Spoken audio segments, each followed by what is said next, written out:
অবশেষে আজ রাতে মাঠে ফিরেছে নরওয়ে এবং ইংল্যান্ড। ম্যাচটি কোয়ার্টার ফাইনাল ম্যাচ। এরপর মাঠে নামবে আর্জেন্টিনা এবং সুইজারল্যান্ড এবং এটি বিশ্বকাপের শেষ কোয়ার্টার ফাইনাল ম্যাচ। সেই সাথে আছে আরও একটি সেমিফাইনাল ম্যাচ। সব ম্যাচের প্রেডিকশন, সব ম্যাচের সময়সূচি এবং ম্যাচগুলোতে কোন দল কিরকম ভাবে খেলবে তা এই ভিডিওতে আমি স্পষ্টভাবে জানিয়ে দিচ্ছি। তাই ফুটবল বিষয়ক সকল গুরুত্বপূর্ণ তথ্যগুলো জানতে চাইলে অবশ্যই এই চ্যানেলটিকে সাবস্ক্রাইব করে রাখতে পারেন। বিশ্বকাপে আজ রাত 3টায় মাঠে নামছে আর্লিং হাল্যান্ডের নরওয়ে এবং হ্যারি কেইনের ইংল্যান্ড। ম্যাচটি আজ রাত 3টা বাজে অনুষ্ঠিত হবে। আজ 11 জুলাই রোজ শনিবার, সেটা সকলেই জানেন, কিন্তু আজ রাত 3টা বাজলে সেটা ডেট চেঞ্জ হয়ে যাবে, অর্থাৎ 12 জুলাই রবিবারে প্রবেশ করবে। মানে আজ 12 তারিখ রাত 3টা বাজেই কিন্তু ফ্রান্স ভার্সেস নরওয়ের পিক ম্যাচটি অনুষ্ঠিত হবে। ম্যাচটিতে যে জয় পাবে সে কোয়ার্টার ফাইনাল থেকে সেমিফাইনালে উঠবে, আর যে হারবে সে বিশ্বকাপ থেকে এই পর্যায়ে বিদায় নিবে। এখন অনেকের মনে প্রশ্ন, এই ম্যাচটি কে জিতবে, অর্থাৎ এই ম্যাচটিতে জয় কার আসবে সেটা জানতে হলে আপনার বুঝতে হবে খেলার প্র্যাকটিস। নরওয়ে প্রথম থেকেই কাউন্টার অ্যাটাকে যাবে এই ম্যাচে। নরওয়েতে আছে আর্লিং হাল্যান্ডের মতো দুর্দান্ত স্ট্রাইকার, তবে ইংল্যান্ড যে কোনো পর্যায়ে পিছিয়ে আছে তা কিন্তু নয়। তাদের মিডফিল্ডে অনেক বেশি ভারসাম্য। তাদের মিডফিল্ডে আছে ডিকটন রাইস, বেলিংহামদের মতো তারকা। একই সাথে তাদের ফরওয়ার্ড লাইনেও কিন্তু হ্যারি কেইনের মতো গোল মেশিন আছে। সো নরওয়ে যেরকম শক্তিশালী, ইংল্যান্ডও ঠিক একই রকম ভাবেই শক্তিশালী। নরওয়ের মধ্যে সবচেয়ে বড় শক্তি হলো আর্লিং হাল্যান্ড। প্রতিপক্ষের ডিফেন্ডারকে সহজে বিট করে গোল দিতে পারে। আমরা সর্বশেষ ব্রাজিলের ম্যাচে দেখেছিলাম এই আর্লিং হাল্যান্ডের পারফরমেন্স। আপনি তাকে ম্যাচের শুরু থেকে একদমই দেখবেন না। যখন তাদের দলের উইঙ্গার বল নিয়ে ঠিক উপর উঠবে, এই আর্লিং হাল্যান্ড দৃঢ় গতিতে ডি বক্সের মধ্যে ঢুকবে, এরপর আর কোনো কথা নয়, সোজা বলকে ফিনিশিং করে দেয়। অর্থাৎ এই ফুটবল বিশ্ব হয়তো সবচেয়ে বড় ফিনিশিং মাস্টার আর্লিং হাল্যান্ড। সহজে বল মিস করেন না আর্লিং হাল্যান্ড ডি বক্সের মধ্যে। তাই ইংল্যান্ড টিমে ডিফেন্ডারদের মধ্যে সবচেয়ে বড় চাপই আসবে আর্লিং হাল্যান্ডকে আটকানো। নরওয়ে টিমে আর্লিং হাল্যান্ড তো গোল করবে, কিন্তু মিডফিল্ড সামলাবে তো আরো এক দুর্দান্ত তারকা, তার নাম মার্টিন ওদেগার। আর্সেনালে খেলা এই দুর্দান্ত মিডফিল্ডার নরওয়ে টিমেও একই ধারাবাহিকতায় পারফরমেন্স করতে পারেন এই মার্টিন ওদেগার। ব্রাজিলের বিপক্ষে ওদেগার পুরো মিডফিল্ডকে একাই কন্ট্রোল করেছিল,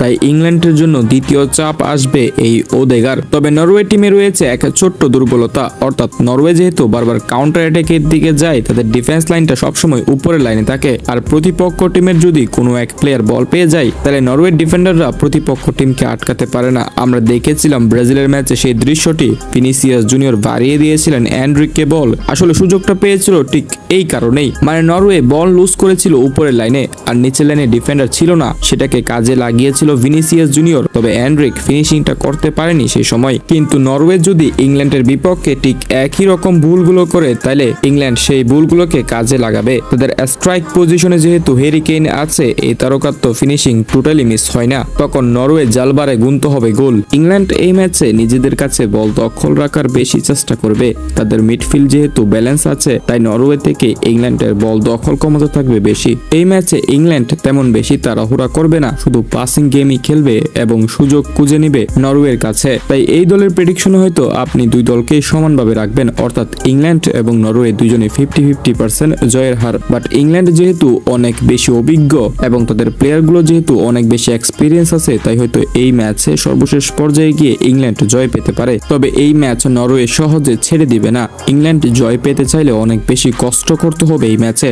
মানে এই ম্যাচ জমজমাট হবে এটা নিশ্চিত। এবং এই ম্যাচটি শেষ হওয়ার পর শুরু হবে আর্জেন্টিনার ম্যাচ, অর্থাৎ কোয়ার্টার ফাইনালে আর্জেন্টিনার প্রতিপক্ষ সুইজারল্যান্ড। সেই ম্যাচটি কিন্তু আগামীকাল সকাল 7টা বাজে অনুষ্ঠিত হবে, অর্থাৎ আর্জেন্টিনা ভার্সেস সুইজারল্যান্ড ম্যাচ আগামী 12 জুলাই সকাল 7টা। এটি বাংলাদেশ সময়সূচি অনুযায়ী বললাম। এই ম্যাচের খেলার ট্যাকটিক্স অনুযায়ী আর্জেন্টিনার কাছে বল দখল ক্ষমতা থাকবে বেশি, কিন্তু আর্জেন্টিনার প্রতিপক্ষ সুইজারল্যান্ড তো কম শক্তিশালী নয়। তাদের মিডফিল্ডে আছে পর্যাপ্ত ব্যালেন্স। নিজেদের কাছে বল দখলে রাখার চেষ্টা করবে সুইজারল্যান্ড এবং ছোট ছোট পাসগুলো ক্রিয়েট করতে চাইবে আর্জেন্টিনার বিপক্ষে। হয়তো লিওনেল স্কালোনি সেই সুযোগটা দিবে না সুইজারল্যান্ডকে, কিন্তু আক্রমণ ভাগ এবং রক্ষণ ভাগের ব্যালেন্স আছে সুইজারল্যান্ডে। সুইজারল্যান্ড মুহূর্তের মধ্যে কাউন্টার অ্যাটাক নিতে পারে। আমরা দেখে আসছি আর্জেন্টিনার সেই দুর্বলতাগুলো। রাউন্ড অফ 16 এবং রাউন্ড অফ 32-এ আর্জেন্টিনার জয়টা আসেছিল অনেক কষ্টে, অর্থাৎ মিশর এবং কেপ ভার্দের বিপক্ষে একাধিক কাউন্টার অ্যাটাকে পরাস্ত হয় আর্জেন্টিনা ফুটবল টিম। প্রতিপক্ষের কাউন্টার অ্যাটাক গুলো যদি আর্জেন্টিনা বারবার টেকাতে ব্যর্থ হয়, তাহলে বিশ্বকাপ জিততে সবচেয়ে বড় চ্যালেঞ্জ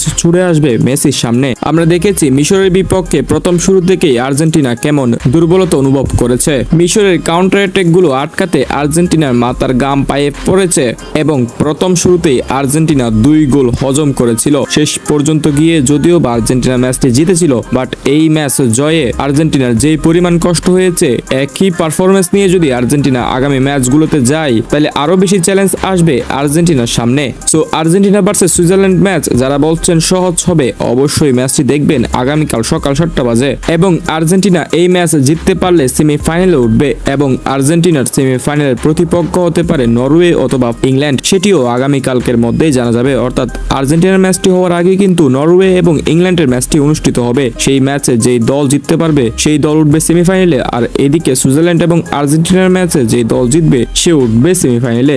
এখন যদি আর্জেন্টিনা কোনো রকম সুইজারল্যান্ডকে হারিয়ে সেমিফাইনালে উঠতে পারে তাহলে আর্জেন্টিনার সেমিফাইনালের প্রতিপক্ষ হতে পারে ইংল্যান্ড অথবা নরওয়ে। এরপরে বিশ্বকাপের প্রথম সেমিফাইনাল ম্যাচটি নিশ্চিত হয়ে গেছে, অর্থাৎ সেই ম্যাচটি অনুষ্ঠিত হবে ফ্রান্স ভার্সেস স্পেন। স্পেন বেলজিয়ামকে হারিয়ে সেমিফাইনালে উঠেছে আর ফ্রান্স মরক্কোকে হারিয়ে সেমিফাইনাল নিশ্চিত করেছে। তাই বিশ্বকাপে সেমিফাইনালের প্রথম ম্যাচটি হবে ফ্রান্স ভার্সেস স্পেন। সেই ম্যাচটি অনুষ্ঠিত হবে আগামী 15 জুলাই রাত 1টা বাজে, অর্থাৎ আগামী 15 তারিখ রাত 1টা বাজে ফ্রান্স এবং স্পেন মাঠে নামবে বিশ্বকাপের প্রথম সেমিফাইনাল ম্যাচে।